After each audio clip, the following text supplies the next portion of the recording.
और उठे हैं। मेरे अजीजों, सच कहा कफील अंबर साहब ने, हाथ उठाने के लिए भी मदीने से रजामंदी जरूरी होती है। ऐरे गैरे नत्थु खेरे का हाथ हुजूर के लिए उठता कहाँ है। वो जिसे चाहे वो हाथ भी उठाता है और गर्दन भी कटाता है। इसीलिए आला हजरत ने कहा था, हुस्न यूसुफ पे कटी मिस्र में अंगुश्ते जना। मिस्र के बाजार में औरतों ने यूसुफ अलैहिस्सलाम का हुस्न देखकर उंगलियां काट ली थी और उन्हें पता नहीं चला था। वाकया पता है, कुरान पाक में मौजूद है। और उन्होंने उंगलियां जानबूझकर नहीं काटी थी, वो हुस्न देख रही थी, कट गई थी। कट जाना और है, काटना और है। इसीलिए आला हज़रत ने कहा, हुस्न यूसुफ पे कट गई मिस्र में अंगुश्ते जना। वो बेखबरी में कटी थी, हुस्न देख रही थी।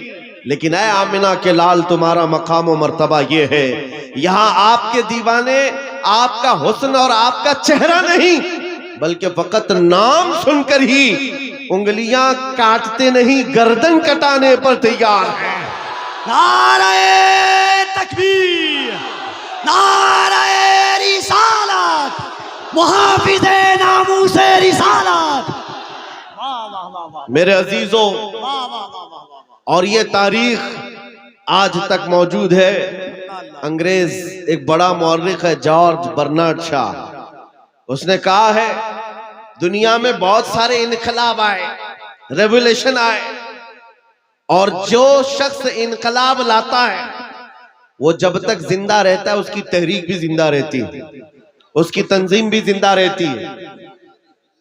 रशिया में आया हुआ इनकलाब, अमेरिका में आया हुआ इनकलाब, यूरोप में आया हुआ इनकलाब, चाइना में आया हुआ इनकलाब, जर्मनी में आया हुआ इनकलाब, ये वो सब रेवोल्यूशन है जब तक उनके बानी, उनके फाउंडर जिंदा थे, उनकी तहरीक में दम था, उनकी तंजीम में ताकत थी। लेकिन वो जॉर्ज बर्नार्ड शॉ कहता है, दुनिया में एक ही इनकलाब ऐसा आया है जिसको 14 सदियां गुजर गई, अभी तक ठंडक नहीं आई है। वह इनकलाब है मदीने की गलियों से निकलने वाला। नबी करीम सल्लल्लाहु तआला अलैहि वसल्लम के नाम लेवा सहाबा जब निकल पड़े थे, तो मेरे अजीजों वो गर्मी आज तक महसूस की जा रही है, आज तक। और हैरत की बात है, मैं गुजरते हुए आपके यहाँ आया, मैं बार बार मौलाना से कह रहा था, इतनी रात कहाँ ले जा रहे हो, हमारा हाथ भी नहीं दिख रहा है, शबनम इतनी पड़ी हुई है। और मुझे अंदाजा ये था शायद स्टेज पर आकर तकरीर करेंगे, मैं इधर बोल रहा हूँगा, लोग उधर देख रहे होंगे, क्योंकि शबनम में नजर तो कुछ आ नहीं रहा था। सिर्फ किशनगंज से यहाँ आने में 1.25 घंटे लग गए। इतना छोटा सा रास्ता, जिसको कुहासा कहते हैं आप या कोहरा कहते हैं, इतना ज्यादा बाहर है। और लेकिन अंदर आने के बाद यहाँ का मंजर कुछ और ही बता रहा है, यहाँ का मंजर कुछ और ही बता रहा है। अंदर दाखिल होने के बाद फिर जवानी बेदार होती है, और इस मंजर को देखकर फिर मैं पुकार कर कहता हूँ, या रसूल अल्लाह, तेरे गुलामों का आज भी ये मंजर है कि ना इन्हें जमाने के थपेड़े रोक पाते हैं, न जमाने के तूफान और सैलाब, ना ही कोहरे और शबनम इन्हें रोक पाते हैं। सख्त कड़ाके की ठंडियां बाहर लगी हुई हैं, लेकिन इस मजमे का टेम्परेचर अभी भी 50 डिग्री से ज्यादा है।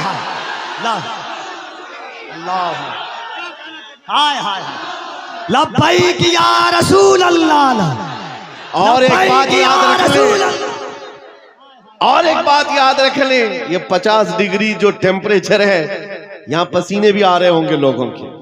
बाहर जाओ तो ठंडी में ठिठरते हुए लोग मौजूद हैं, लेकिन ये गर्मी मेरे अजीजों, ये गर्मी नेताओं की लाई हुई गर्मी नहीं है। बुलाओ रात के 12 बजे किसी हुकूमत के कारिंदे को, बुलाओ और कहो कि तुम भी 100, 200, 500 दे करके जमा कर लो। हो सकता है मिठाई खाने वाले या उनकी लालच में आए हुए थोड़े बहुत जमा हो जाएं, लेकिन मेरे अजीजों, ये दीवानों का मजमा है जो रात के 12 बजे भी दिन के 12 बजा देता है। ये सिर्फ और सिर्फ हुजूर पाक सल्लल्लाहु ताला अलैहि वसल्लम के आशिकों का अक्सर जलसों में ये होता है, उठो बैठो, इधर जाओ उधर जाओ, स्टेज वालों को पीछे करते रहते हैं। ये कफील साहब तो कई जलसों में यही करते हैं, आधा घंटा जलसे का निजाम मैं बैठकर देखता रहता हूं और फिर मैं बाद में ये कहता हूं, मेरे अजीजों, फौजियों को संभाला जा सकता है, दीवानों को नहीं संभाला जा सकता। क्या बात है अल्लाह। इमाम राजी रहमतुल्लाह अलैह ने फरमाया था, हुजूर की मोहब्बत में जो मुब्तला होता है वो दीवाना कभी नहीं हो सकता। एक बात जुमला सुन लो, हुजूर से जो मोहब्बत करता है वो पागल कभी नहीं हो सकता, और अगर कभी हो गया तो सिर्फ उनके लिए ही होता, सिर्फ उनके नाम पर होता है, फिर नबी के लिए ही दीवाना होता है। ये दीवानगी है, ये बेइख्तियार मजमा है। यहाँ किसी को ट्रेन करके लाया हुआ नहीं है, सिखा करके लाया हुआ नहीं है, कब क्या नारा लगाना है, कब हाथ उठाना है, ये सारी चीजें यहाँ पर 500 रुपए देकर लाए हुए नहीं है। बहरहाल मेरे अजीजों, ये बेइख्तियार जो आज भी तुम्हारे अंदर चीजें मौजूद हैं, ये इस बात की अलामत है नबी पाक की मोहब्बत की शमा अभी भी रोशन है। और चाहे गुर्बत कैसी भी हो, इस इलाके के बारे में अच्छी तरह से पता है, सारे भेड़िए तुम्हारे इलाके पर नजर रखे हुए। एक बात याद रखो, इसलिए कि जहां दौलत ज्यादा होती है कुत्ते ज्यादा आते हैं। दुनियावी कुत्तों की बात कर रहा हूं। और आप कहेंगे मौलाना हमारे तो घर भी लकड़ी के हैं, मट्टी के हैं, यहां बड़े बड़े लोग हमारी तरफ क्यों नजर लगाए हुए हैं? मेरे अजीजों, याद रखो, तुम्हारे घर मट्टी के हैं या तुम्हारे घर लकड़ी के हैं, गुर्बत में तुम्हारा शुमार होता है, लेकिन दुनिया जानती है इनका दिल बड़ा पावरफुल है, इसलिए कि इनके दिलों में जो हुजूर की मोहब्बत है वो बहुत ही अजीम दौलत इनके पास है। और जहां ये दौलत होती है डाकू ज्यादा आते हैं, ज्यादा तौर पर लूटने की कोशिश करते हैं। इसीलिए आला हजरत फाजिल बरेलवी ने फरमाया था, तेरी गठरी ताकी है और तूने नींद निकाली है। आंख से काजल साफ चुरा ले या वो चोर बला के हैं, तेरी गठरी ताकी है और तूने नींद निकाली है। बड़े बड़े लोग बहरहाल खेलते रहे होंगे तुम्हारे से। मैं आज के इस मजमे में, आज के इस जलसे में आपको एक इनकलाबी बात दे करके जाना चाहता हूं। बस हो गया सियासी नारों पर अपने आप को बेचना। क्या बात है हज़रत, बहुत हो गया। इसकी जय उसकी जय, उसका झंडा उठा उठाकर बूढ़े हो गए। मियां तुम जहां थे वहीं रह गए, और जो आए थे वो बहुत आगे निकल गए। तुम वहीं के वहीं रह गए। तुम्हारे कंधों पर जिन्होंने हुकूमत की वो तो बंगले भी बना लिए, पता नहीं कहां कहां उड़कर चले भी गए। तुम्हारी हैसियत वही की वही रह गई। बात सिर्फ ये है मेरे अजीजों, अगर जुबान खोलना है या तुम्हें अपना दिल देना है तो इन गलियारों में घूमने वाले दुनियावी कुत्तों को न दो, बल्कि मारेरा मुतहरा की वो आवाज को सुनो। फरमाया था सैयद मियां ने, किसी की जय विजय क्यों पुकारे, क्या गरज हमको, हमें काफी है सैयद अपना नारा या रसूल अल्लाह, हमें काफी है सैयद अपना नारा या रसूल अल्लाह। हुजूर पाक सल्लल्लाहु ताला अलैहि वसल्लम की वफादारी में आ जाओ। इसलिए कह रहा हूं कि बार बार तुम्हें दुनिया नहीं खरीद सकती, क्या बात है, नहीं खरीद सकती। अरे उसको खरीदा जाता है जो बिका नहीं है, जो ऑलरेडी बाजारे मुस्तफा में बिक चुका हो, फिर दुनिया उसे नहीं खरीद सकती। इसीलिए खाली भी मत रहो। आला हजरत ने एक मिसाल में बताया था, पता है, गौसे पाक के दरबार की तरफ निस्बत करते हुए आला हजरत फरमाते हैं, तुझसे दर दर से सग और सग से है मुझको निस्बत, मेरी गर्दन में भी है दूर का डोरा तेरा।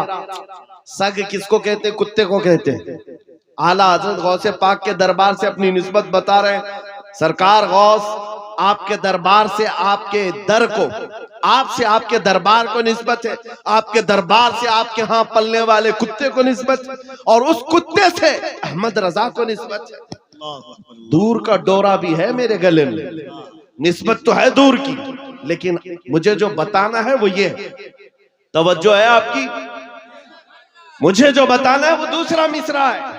आला हजरत फरमाते हैं, इस निशानी के जो सग हैं नहीं मारे जाते। अल्लाह अल्लाह अल्लाह। अल्लाह अल्लाह। इस निशानी के जो सग हैं नहीं मारे जाते। सग का मतलब मैंने अभी बताया क्या है, किसको कहते हैं सग, कुत्ते को कहते हैं। और आला हज़रत फरमा रहे इस निशानी के जो सग हैं, इस निशानी के जो कुत्ते हैं नहीं मारे जाते। कौन सी निशानी? जिस कुत्ते के गले में पट्टा पड़ा हो उसे म्युनिसिपैलिटी वाले नहीं पकड़ते, उसको उठाकर नहीं ले जाया जाता। आपके यहाँ आवारा कुत्तों को पकड़ने वाली कोई डिपार्टमेंट है कि नहीं, विभाग है कि नहीं? आवारा कुत्तों के बारे में कंप्लेंट करेंगे तो गवर्नमेंट के पास एक विभाग है, वो उठा करके ले जाते हैं कि कुत्ते बहुत परेशान कर रहे हैं, आप कंप्लेंट कर सकते हो, आकर उठा ले जाएंगे अपनी गाड़ी में, या फिर इंजेक्शन मार के चले जाएंगे कि अभी इस कुत्ते से बच्चे ना हो। लेकिन जिस कुत्ते के गले में पट्टा हो उसे कोई नहीं उठाता। क्यों? इसलिए कि वो निशानी है, इसका कोई मालिक है, ये पाला हुआ है, ये आवारा नहीं है, पाला हुआ है। आला हजरत इसी को कहते हैं इस निशानी के जो सग हैं नहीं मारे जाते, हश्र तक मेरे गले में रहे पट्टा तेरा। अब मैं आपको इस शेर पर बताना चाहता हूं, जब तक बिके न रहोगे, खाली रहोगे, दुनिया बार बार तुम्हें खरीदने की कोशिश करेगी। एक बार तुम्हारे नाम के साथ ये थप्पा लग जाए, ये बाजारे मुस्तफा में बिका हुआ है, बड़े से बड़ा करोड़पति भी तुम्हारे करीब आने से खौफ खाएगा। क्या बात, डरेगा कि अब इसको खरीदना आसान नहीं है। अजीजा ने गिरामी वखार, मैं आपको बताऊं, क्या सहाबा इकराम रिज़वानुल्लाह ताला अलैहिम अजमाइन को लालच नहीं दी गई थी? उनको खरीदने की कोशिशें नहीं हुई हैं? बहुत मर्तबा हुई हैं, लेकिन बात सिर्फ इतनी है, जो एक बार बिक गया हुजूर के दरबार में, फिर वो किसी के हाथ नहीं बिकता, वो किसी के हाथ नहीं बिकता। अब जरा दिल पर हाथ रख करके सोचो और अपने आप से पूछो कि तुमने अपने आप को हुजूर के कदमों में बेचा है या नहीं? हुजूर के दरबार में अपने आप को बेचा है या नहीं? अगर बेच लिया है तो बेखौफ होकर जियो, अगर बेच लिया है बेखौफ होकर के जियो, कुछ नहीं होना है। जो एक बार बिकता है उसका हाल क्या होता है पता है? तवज्जो, सैयदना उमर फारूक रज़ियल्लाहु ताला अन्हु का नाम तो सुना है, कौन नहीं जानता उस उमर इब्ने खत्ताब, जिनके रौब और दबदबे से कैसर और किसरा कांपते थे। लेकिन दरबार रसूल में जब वो थे, हुजूर पाक सल्लल्लाहु ताला अलैहि वसल्लम कब्र के हालात बता रहे थे, कब्र के हालात मेरे आका बयान फरमा रहे थे कि जब इंसान मर जाए और उसके रिश्तेदार उसको कब्र में दफन करके चले जाते हैं, थोड़ी देर के बाद दो फरिश्ते आते हैं, नीली आंखों वाले, काले चेहरे वाले, उसको झिझोड़ करके उठाते हैं और पूछते हैं तेरा रब कौन है, तेरा दीन क्या है, और हुजूर को दिखाकर पूछते हैं इनके बारे में क्या कहता था। और वो सख्त सवालात होंगे, बहुत सारे लोग उस वक्त कब्र में भूल जाएंगे, कुछ बहुतों को याद नहीं होगा। सुनो मेरे अजीज, मेरे आका ने जब ये बयान फरमाया तो हजरत उमर से पूछा रसूल पाक ने, ऐ उमर तुम बताओ जब तुम्हारी कब्र में फरिश्ते आए तो तुम क्या कहोगे?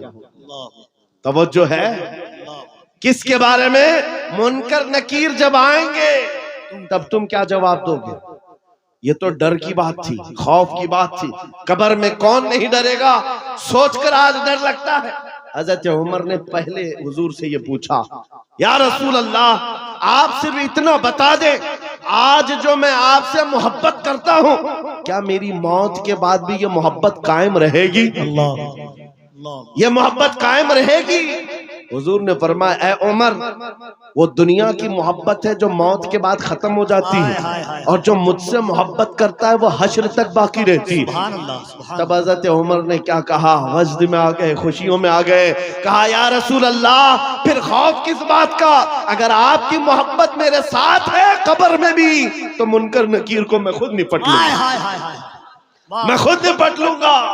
वो बंदा बेखौफ होकर जीता है जो एक बार बाजार मुस्तफा में बिक जाता है। इसी को इकबाल ने कहा था, तो आलम से करती है बेगाना दिल को, अजब चीज है लज्जत आशनाई, अजब चीज है लज्जत आशनाई। हुजूर की मोहब्बत जिसको हासिल हो गई वो पूरे दोनों आलम से बेपरवाह हो जाता है, उसको ये फर्क नहीं पड़ता दुनिया मेरे मुतालिक क्या कह रही है, क्या मंसूबे बना रही है, कब मेरी मौत का परवाना जारी करने वाली, उसमें कुछ नहीं फर्क पड़ता। एक बार मेरे अजीजों ये मजा चख करके देखो, ये मजा चख करके देखो।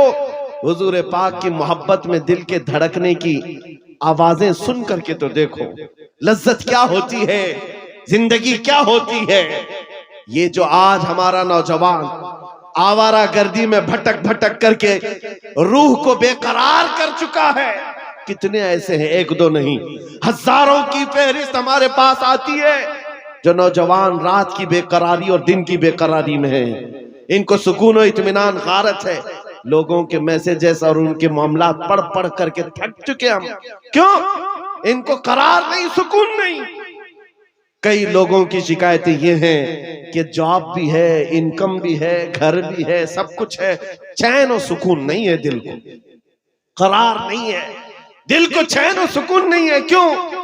इसलिए कि ये चैन और सुकून कैसे आता, इस दिल में तुमने क्या क्या बिठा रखा है। कभी किसी हसीना की मोहब्बत बिठा रखा है, कभी किसी अय्याश की मोहब्बत बिठा रखा है, कहां कहां तुम भागे भागे चलते रहते हो।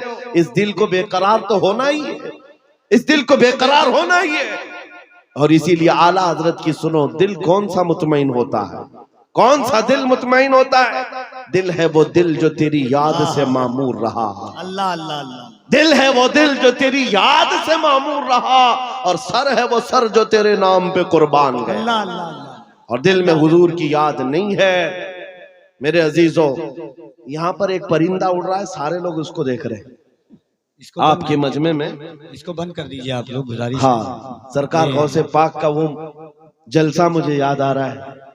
गौसे पाक के जलसे में एक बार एक चील उड़ रही थी और लोग बार बार चील की तरफ देख रहे थे। एक बार गौसे पाक ने भी देख लिया, चील की मुंडी इधर और धड़ उधर, मर गई, खत्म हो गई। अब उसके बाद मजमे को गौसे पाक ने देखा। अब चील की तरफ देखते या गौसे पाक की तरफ देखते? वो जलाल भरी निगाह अगर फिर गौस पाक की पड़ती किसी पर, सबको डर था। बहरहाल मेरे अजीजों, हम महफिले रसूल में बैठे हुए हैं तो सिर्फ बात रसूल पाक की हो, सुभान अल्लाह, और सुनने के लिए कान भी हुजूर के लिए हो और देखने के लिए आंख भी हुजूर की हो। अल्लाह अल्लाह। हम जो मजमे में बैठते हैं, ये मत समझो कि आप मुझे देख रहे हैं, इन उलमा को देख रहे हैं। इन आंखों को थोड़ी देर और इंतजार कराओ, मैं महफिले रसूल में बैठा हूँ। मेरे आका अगर करम कर लिए, आंखें बंद हो जाए तो खुद अपना दीदार कराते। अल्लाह, नारे तकबीर, और जरा मोहब्बत से नारे तकबीर, नारे रिसालत, अज़मत इस्लाम कॉन्फ्रेंस। तुम्हारा चैन और सुकून कब आएगा? तुम्हारे दिलों का इत्मीनान कब आएगा? इस दिल को आवारा जितने दिन रखोगे उतने दिन बेकरार रहोगे, उतने दिन ठोकरें खाते रहोगे। कई नौजवान ऐसे हैं जो पता नहीं आज आवारा गर्दी में है और कोई पागल बना हुआ है। आज ही की बात है, अभी सिल्लीगुड़ी से यहाँ आने तक एक साहब के मैटर को देखता रहा, पागल हुआ जा रहा है, सुसाइड करना चाह रहा है। पूछा क्या हुआ? लैला हाथ छोड़कर भाग गई। बात इतनी सी है, बहुत मोहब्बत करता था। लैला ने कहा अब हमारा तुम्हारा रिश्ता नहीं हो सकता। बस इतनी सी बात पर अब ये खुदकुशी करने चल पड़ा, जहर खाने चल गया। हैरत होती है नौजवान, क्या तेरी जिंदगी सिर्फ एक दुनियावी लैला के लिए दी गई थी? कैसा बुज़दिल आदमी है तू, कैसा बुज़दिल है, एक लड़की के लिए जीना चाहता है। अरे उस खालिद बिन वलीद को पढ़ा होता, अल्लाह अल्लाह अल्लाह, उस खालिद बिन वलीद को पढ़ा होता। कहते हैं मैं तो हर जंग में इसलिए जाता कि शहीद हो जाऊं, हर जंग में जाता था कि शहीद हो जाऊं, अल्लाह अल्लाह अल्लाह, शहादत नहीं मिलती थी। और फिर कहते मेरे पूरे जिस्म में एक बालिश्त जगह भी बाकी नहीं जहां तीर या तलवार न लगी।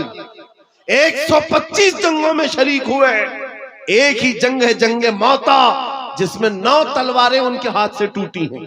9 बार तलवार टूटी, 9 तलवारें बदली, लेकिन पीछे आने को नहीं है। उस जवान को भी पढ़ लिया होता तो तुम्हारे जज्बे जवान होते। हैरत की बात यह है आज ये जो पागल मजनू बना घूम रहा है बेकरारी में, ये खालिद बिन वलीद को कहां पड़ा होगा? ये हॉलीवुड और बॉलीवुड को देखा होगा, और यहाँ के मुजरे करते हुए टिकटॉक पर नाचने वालों को देखा होगा। इसीलिए तेरे दिल की बेकरारी आज इतनी बढ़ गई है। जब तेरे दिल को करार आना हो तो सिर्फ एक ही जगह से आता है, उनके निसार कोई कैसे ही रंज में हो, उनके निसार कोई कैसे ही रंज में हो, जब याद आ गए हैं सब गम भुला दिए। सुभान अल्लाह, सुभान अल्लाह। उनकी महक ने दिल के गुंचे खिला दिए हैं, जिस राह चल दिए हैं कूचे बसा दिए हैं। सहाबा की वो मोहब्बत तो देखो अजीजान गिरामी वक़ार, जो बाजार मुस्तफा में बिक जाता है उसका करार भी नबी पाक की जात से, और ये वो करार है जो दुनिया में भी मिलना है, खबर में भी मिलना है और हशर में भी मिलना।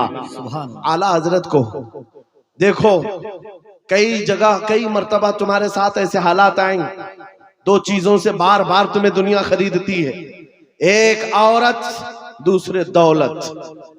नौजवानों को खरीदने के लिए दो चीजें बहुत ज्यादा, औरत और दौलत। तुम्हारे सामने हुस्न का शबाब लाकर रख दिया जाए और कभी दौलत के सिक्के।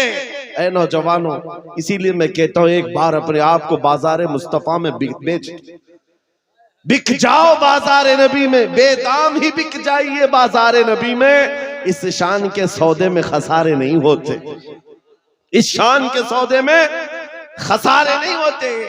मदीने का एक नौजवान है, एक नौजवान है। मुझे तो यहाँ आपके इस शिवरामपुर में बताया गया कि ये मजमा सुबह तक बैठने वाला है।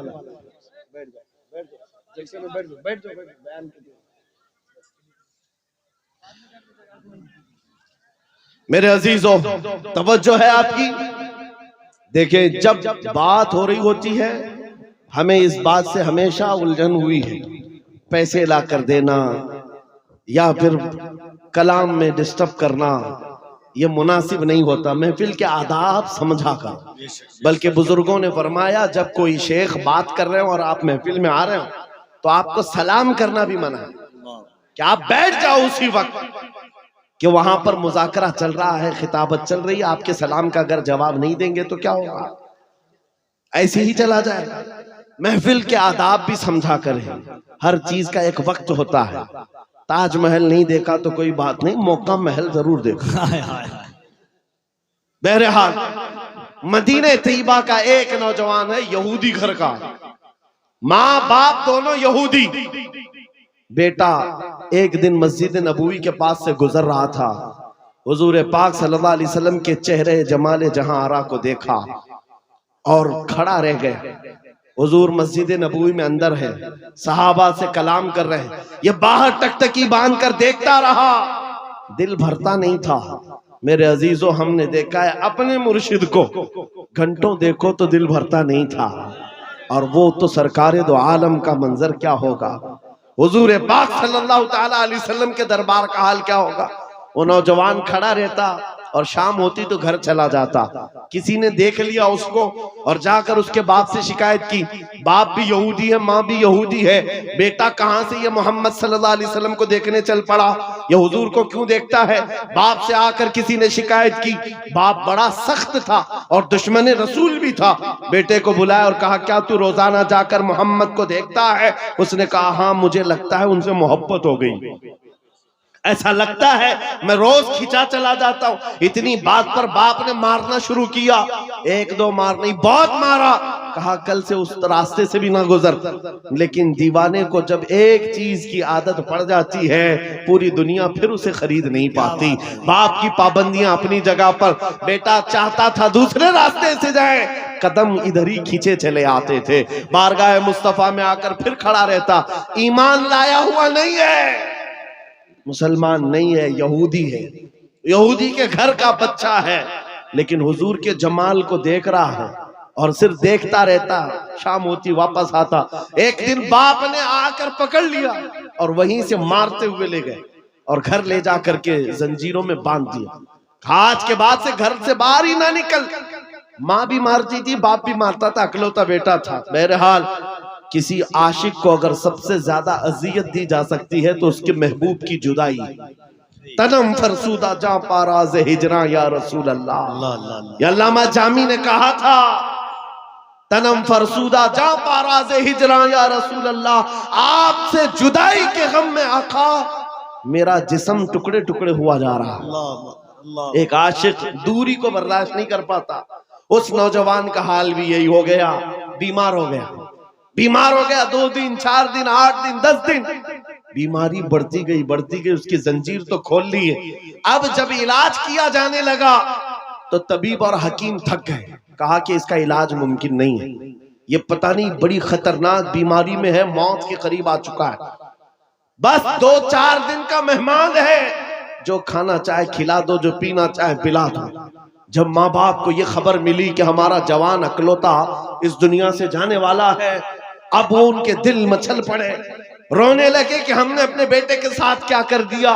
इलाज बहुत कराया लेकिन जब इफाका नहीं हुआ, बाप एक दिन सिरहाने के पास आकर बेटे से कहता, बेटा बता तो सही, तू इतना बीमार हो गया, कुछ खाने की ख्वाहिश है, कुछ पीने की ख्वाहिश है? उस नौजवान ने कहा, एक बार मोहम्मद को देखने की ख्वाहिश। हाय हाय हाय, अल्लाह अल्लाह अल्लाह अल्लाह, एक बार देखने की ख्वाहिश है। या रसूल। दुनिया रूठती है, रूठ जाए, लेकिन बीमारी के आलम में भी दीवाना यही कहता है, तो आलम से करती है बेगाना दिल को। अजब चीज है लज्जत आशनाई, अजब चीज है लज्जत आशनाई। कहा एक बार देखना चाहता हूँ, आमिना के लाल को देखना चाहता हूँ। माँ का कलेजा पसीज गया, बाप नरम हो गया। कहा, माँ ने कहा कि अब बेटे को आखिरी वक्त है, मरने वाला है, एक बार दिखाई दो। उसने कहा, मैं जिंदगी में कभी मोहम्मद के करीब गया नहीं, आज बेटे के लिए जाना पड़ेगा, चलता हूँ। आया बारगाह मुस्तफा में, नबी पाक सल्लल्लाहु अलैहि वसल्लम सहाबा के साथ बैठे थे। आकर वो यहूदी दरवाजे पर खड़े होकर कहता है हुजूर से कि आपसे ही मोहब्बत में मेरा बेटा पागल हो गया है और बीमार हो गया और मरने वाला है, बस मौत से पहले एक बार आपको देखना चाहता है, क्या आप करम करके मेरे घर आ सकते हैं? मेरे आका उसी वक्त उठ जाते हैं। सुना है आप हर आशिक के घर तशरीफ लाते हैं, सुना है आप हर आशिक के घर तशरीफ लाते हैं, मेरे घर में भी हो जाए चरागा। नारे तकबीर, नारे रिसालत, दोनों हाथों को उठाए, नारे तकबीर, नारे रिसालत, अज़मते मुस्तफा, रिफाते मुस्तफा। बेकसों का दर्द रखने वाला, यतीमों का माँ बाप मलजा, बेवाओं का दर्द रखने वाला वो रसूल उम्मी खरामा खरामा उस यहूदी के घर चला आ रहा है। सहाबा के साथ आए हैं और जैसे ही घर में दाखिल हुए, वो नौजवान जिसका जिस्म पीला पड़ चुका है, जो आखिरी वक्त नज़ा के कैफियत में है, सकरात का वक्त जानते हो, बेटा बाप को नहीं पहचानता, बाप बेटे को नहीं पहचानता, माँ बेटी को नहीं पहचानती। सकरात का वक्त बड़ा सख्त होता है। उस नौजवान के सकरात का वक्त चल रहा था, लेकिन जैसे ही घर में आमिना के लाल की खुशबू आई, अपने जिस्म में जान आ गई। उस नौजवान ने तवानाई जमा कर ली, कुव्वत जमा कर ली और बिस्तर से उठने लगा कि कहीं से मुझे वो मेरी महबूब खुशबू आ रही है, कहीं से वो हुस्न मुझे दिखने वाला है। इसी असना में नबी पाक सल्लल्लाहु अलैहि वसल्लम ने उसके सर को सहारा दे करके उठाया और बिठाया, और जैसे ही आमना सामना हुआ, ये पहली बार थी। बात सुनो तवज्जो से, मैं ये वाकया क्यों अर्ज कर रहा हूँ आपको बताता हूँ। पहली मुलाकात है आमने सामने। मेरे आका ने पूछा, क्या अब भी वो वक्त नहीं आया कि तुम कलमा पढ़ करके ईमान ले आ जाओ, इस्लाम में दाखिल हो जाओ? उस नौजवान ने कहा, ऐ अल्लाह के नबी, देर किस बात की, बस तलब इतनी थी कलमा पढ़ूं और आपका चेहरा सामने हो, आप मेरे सामने हो। कलमा तैयबा पढ़ा, ज्यादा देर वक्त नहीं मिला, सर ढुलक गया और रूह परवास कर गई। आशिक रसूल दुनिया से चला गया। एक नौजवान जो चंद लम्हे ईमान लाया। अब तवज्जो, उलमा अच्छी तरह से जानते हैं, एक नमाज पढ़ने का वक्त भी नहीं मिला। हुजूर को देखा, ईमान लाया और इंतकाल हो गया।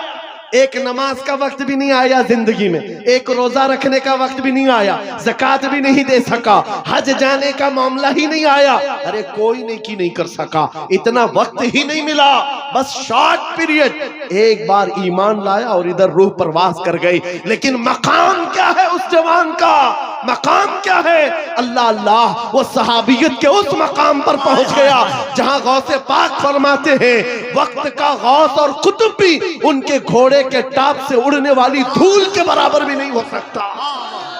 नारे तकबीर, नारे रिसालत, अज़मत इश्क़े मुस्तफ़ा, अज़मत इश्क़े